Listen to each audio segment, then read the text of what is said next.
Check 1 2 1 2. It's your boy Iceman. We back. We back. We back. We back. We up and running now. Back Talk Studios.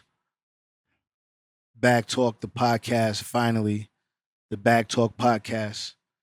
Where we're gonna talk about up and coming sports events, politics, family. But for sure, we're gonna be talking about this bag. We're gonna stay out of the personals, dissing people, bringing people down. We with none of that. But anyway, it's fight week. Gervonta Tank Davis takes on Frank the Ghost Martin Saturday, T-Mobile Arena, Las Vegas, Nevada. Tank, coming off his layoff, had to go do some time, some soul searching, came back, converted to Muslim. Now he's ready to take over the game. He's the face of boxing. He's conditioned, trained by Kenny Ellis, Coach Calvin Ford, and they're doing a great job with him. And if you ask me, I think no one could beat him. Um, Frank the Ghost Martin is trained by the trainer of the year, Derek James. He's going to be ready to fight. Um, I watch his tapes. I watch his fights. He's aggressive, um, but I seen him get hurt by a body shot. Um, Last time we saw Tank in the ring, he stopped King Ryan Garcia with a body shot. Um, I truly believe that it's going to be a chess match for the first 4 rounds. Gervonta's going to figure him out, and then he's going to stop him around the sixth or the seventh. So look for the stoppage. Gervonta coming back, making a statement after being laid off, locked up. I think that even in a press conference, he said he's going to take it out on Frank. I believe him. Shout out to him.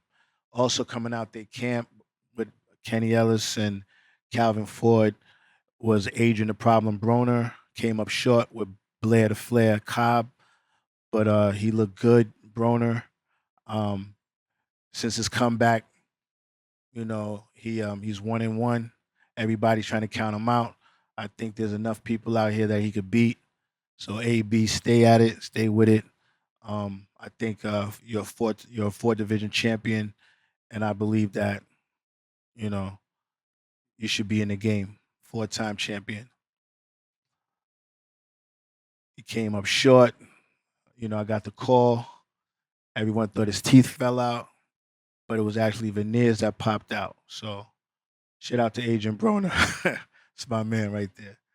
Um, I'll be jumping on the chat and Van Nuys. Me and Brickhouse, we're gonna go fly to the fight this weekend. It's gonna be easy. Um, it's always a bag there for me, so I'm gonna pick up a bag, and then we're gonna get back to this podcast. But yes, look for the stoppage.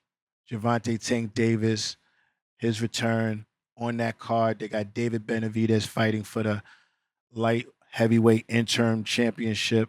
Um, Benavidez is one of my favorites.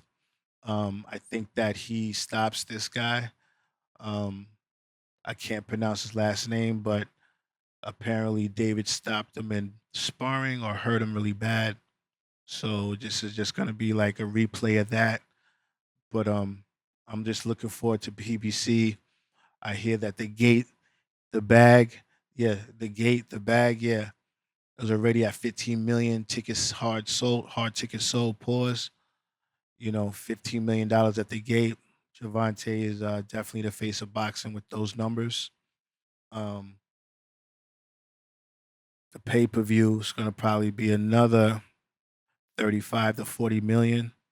So he'll probably make about 50 million on this fight.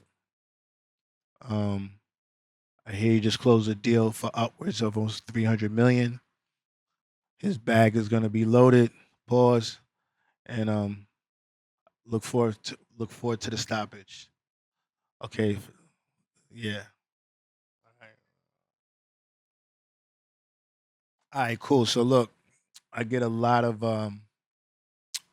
People asking me about the WNBA situation and the 2024 class that just came in, and I have my outlook. My outlook really on that is that the 2024 class that just came into the WNBA, they're a movie cast with different characters. Caitlin Clark was the ninja, the popular, the new person that's scoring out the roof, breaking records. You had Angel Reese bringing the swag, the TikTok, the hip hop dancing, the relationships. Her point guard is a rapper. They were doing TikToks and you know uh, Instagrams and pushing the culture, but they also collectively um, Cameron Brinks and Cardoso. Yeah, Cardoso. Yes, her family was from Brazil, and she wanted to just make it pro to help them. But now they have the NIL deals. So the NIL deals empower these young women. They're already coming into the WNBA with an audience that they developed themselves with the kids, and they come in with the followers, and they come in with this new, fresh way of doing things, and change is good. I mean, the draft lottery pick was the most in history. This draft pick was the most in history. They're selling out everywhere. Caitlin Clark was at the Maryland game, and this team never even sold more than 4 to 5 thousand tickets in years. She came. They had to go to a new arena, 17,000 seats. They sold. So change is good. The money is changing. They're chartering flights for them. But as I think they collectively did it together. I don't think it was just Caitlin Clark. I think all of them collectively uh, you know, showed America this movie because America loves stories. So each person brung stories to the table, and that brung the endorsements, the NIL. It ain't nothing like going somewhere and you already got money in your pocket, So they coming into the league. The league cap is 275,000. They're coming in with $1 million in the bank.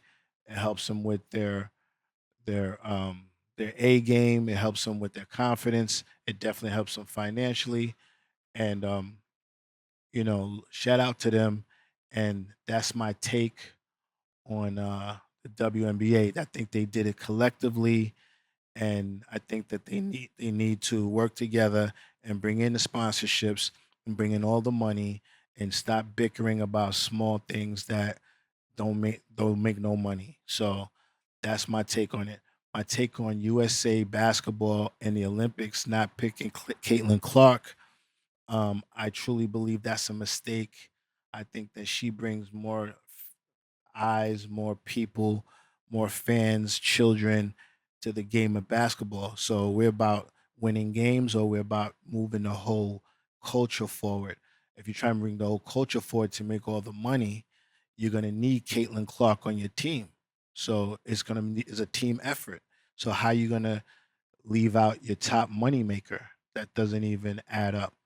So I think that she should be added in everything moving forward with the WNBA, and her supporting cast. Angel Reese, Cameron Brinks, um, Asia Wilson, all of these people that's pushing the culture. Now let's get it straight. Asia Wilson is the best player in the whole league.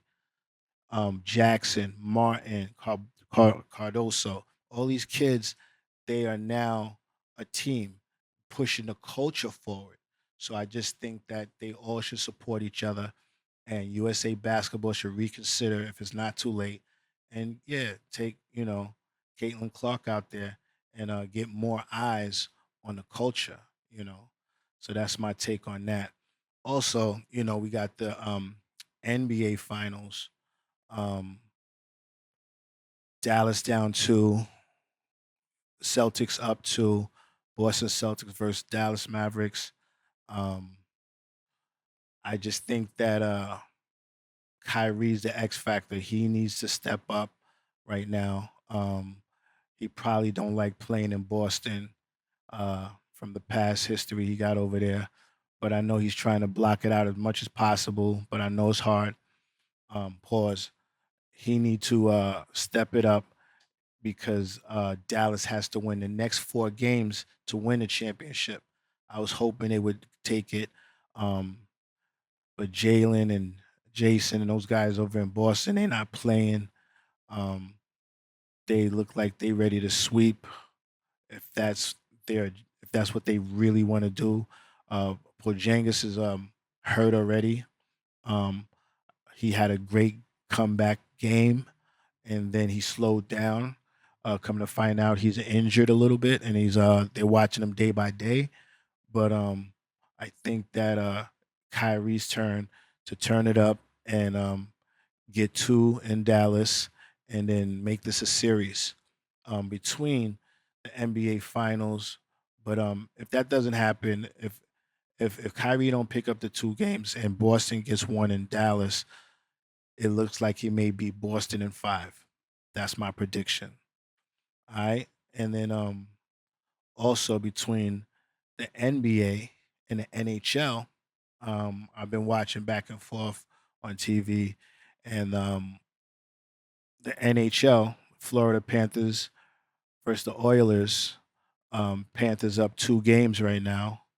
Um, I think that their defense is shutting down the Oilers. The Oilers, they need to work extra hard to get these goals, but look for the Panthers in 5. That's my prediction on the NHL. Gervonta Tank Davis, David Benavidez, uh, Kyrie on the next game, game 3. Kyrie takes it. It's going to be a close game, but I think that Dallas is going to edge Boston out. I think Boston is a little fatigued, and I think that Dallas will be recharged in their city, and I think they take game 3 and make it 2-1. If they lose this game, look for a sweep or look for Boston in 5. I'm your boy, Back Talk Ice. This is the Back Talk podcast. Share, like, and subscribe. See you soon.